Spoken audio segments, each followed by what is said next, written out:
Assalamualaikum warahmatullahi wabarakatuh. Saya Yola Anggi Francisca dari SMA Negeri 1 Terbanggi Besar, kelas 12 IPA 4. Saya di sini akan menunjukkan hasil kerja saya dalam mata pelajaran Sejarah Indonesia yang materinya perkembangan ekonomi dan politik bangsa Indonesia masa demokrasi liberal.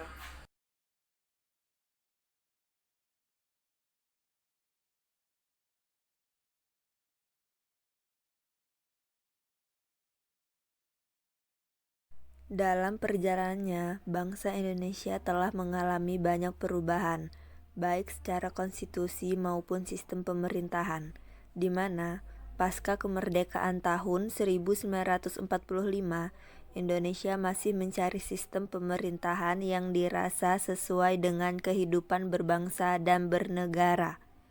Salah satu sistem pemerintahan yang pernah diterapkan di Indonesia adalah sistem demokrasi liberal. Demokrasi liberal sendiri merupakan sistem politik yang melindungi secara konstitusional hak-hak individu dari kekuasaan pemerintah.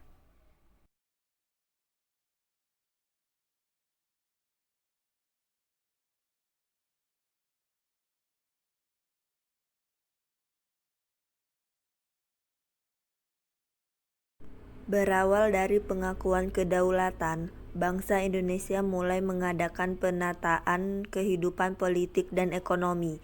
Masa demokrasi liberal adalah masa di mana sistem parlementer Indonesia masih mencontoh sistem parlementer Barat yang dibentuk setelah dibubarkannya Republik Indonesia Serikat atau RIS pada tahun 1950.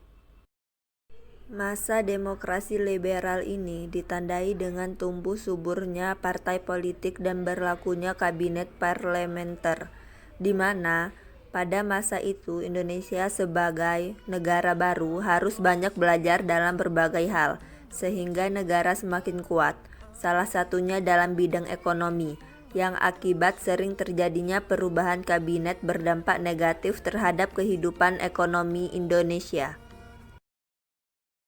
Demi memperbaiki kondisi tersebut, beberapa kebijakan ekonomi pun dikeluarkan oleh pemerintah.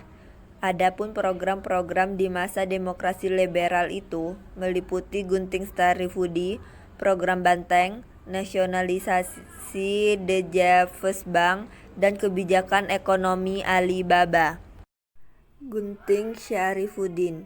Gunting Syarifuddin adalah kebijakan pemotongan nilai uang atau senaring yang diambil Menteri Keuangan Syarifuddin Prawiranegara pada 20 Maret 1950.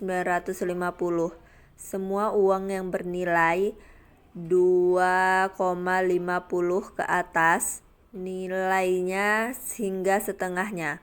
Hal ini bertujuan guna menggulangi defisit anggaran sebesar 5,1 miliar dan bisa mengurangi jumlah uang yang beredar.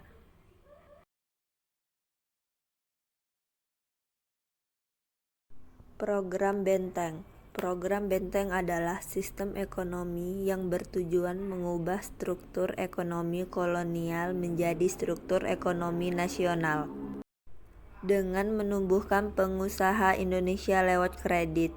Sayangnya, program ini gagal karena pengusaha tak mampu bersaing dan malah berdampak negatif terhadap defisit anggaran yang membengkak menjadi 3 miliar pada tahun 1952. Nasionalisasi DJFS Bank. Pada tahun 1951, pemerintah menasionalisasi DJFS Bank menjadi Bank Indonesia.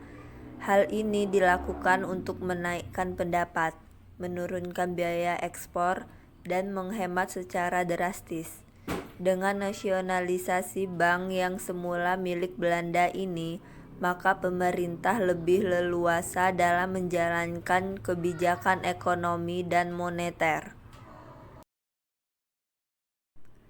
Kebijakan ekonomi Alibaba. Sistem ekonomi Alibaba ini melibatkan pengusaha pribumi, atau Ali, dan pengusaha keturunan Tionghoa atau Baba. Lewat program ini, pengusaha keturunan Tionghoa diwajibkan melatih tenaga pribumi, dan imbalannya mereka akan mendapat bantuan kredit dan lisensi dari pemerintah.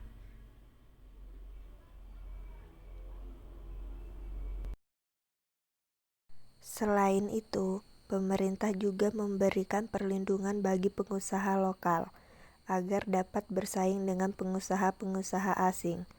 Ternyata, dalam praktiknya, kebijakan ini tidak dapat berjalan dengan baik. Nah, yang menjadi salah satu penyebabnya adalah kurangnya pengalaman yang dimiliki oleh pengusaha lokal.